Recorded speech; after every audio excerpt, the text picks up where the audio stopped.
वीरेंद्र सचदेव क्या कुछ कह रहे हैं, सुनिए। बात करेंगे दिल्ली बीजेपी अध्यक्ष वीरेंद्र सचदेवा से, क्या कुछ कहेंगे? एक के बाद एक समन।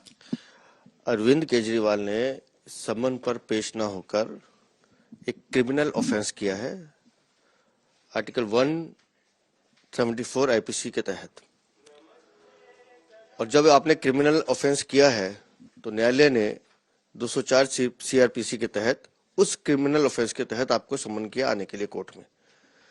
तो ये तो पुष्टि हो गई कि सम्मन कानूनी है, तभी आपको कोर्ट ने सम्मन किया कि आइए। आप उस सम्मन पे पेश क्यों नहीं हुए, तो वो विषय कोर्ट में अलग है। लेकिन सम्मन पर पेश ना होकर अरविंद केजरीवाल दिल्ली के हेमंत बनने जा रहे हैं। लेकिन सच्चाई छुप नहीं सकती। आप कब तक भागेंगे? आपको जवाब देना पड़ेगा। सारी दिल्ली की जनता जानती है कि शराब घोटाले में आपने चोरी की है। सबको मालूम है कि आपने काली कमाई ली है, दलाली खाई है, नहीं तो आपके उप मुख्यमंत्री, आपके सांसद वहां जेल में नहीं बैठे होते। आप उस सच्चाई से बचना चाह रहे हैं, आप बच नहीं सकते। सच्चाई न्यायालय के सामने आ जाएगी। परिणाम हम सबको मालूम है, दिल्ली की जनता को भी पता है, अरविंद केजरीवाल को भी पता है। इसलिए वो एक कबूतर की तरह आंखें बंद कर रहे हैं, लेकिन उससे सच्चाई छुपेगी नहीं।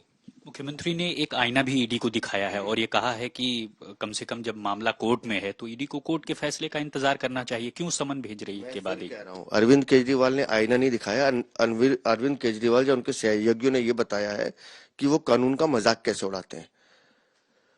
न्यायालय की अवमानना उन्होंने की है। मैं फिर कह रहा हूँ, आईपीसी 174 के तहत सम्मन पे पेश न होना एक क्रिमिनल ऑफेंस है। और सीएम को भेजे गए समन पर कैसे सियासत इस वक्त आप और बीजेपी में तेज है, देखिए। आखिर तो जाना ही पड़ेगा जी, जाना ही पड़ेगा। आखिर तो जाना ही पड़ेगा। हाँ जी, कोशिश ये करनी चाहिए पेश हो जाए, कोई बात नहीं। अगर कोई सच्चा बंदा है उसको पेश होना चाहिए। कि भारतीय जनता पार्टी किस प्रकार से देश में तोड़फोड़ की राजनीति कर रही है, खरीद फरोख्त की राजनीति कर रही है, ईडी और सीबीआई के दम पे सरकार तोड़ने की कोशिश कर रही है। दिल्ली की विधानसभा में देश फिर देखेगा कि अरविंद केजरीवाल जी के विधायक ना बिके ना टूटे। वो मजबूती के साथ ईडी और सीबीआई के बाद भी, खरीद फरोख्त के बाद भी वो मजबूती के साथ खड़े हुए हैं। ना वो बिकने वाले हैं, ना वो डरने वाले हैं।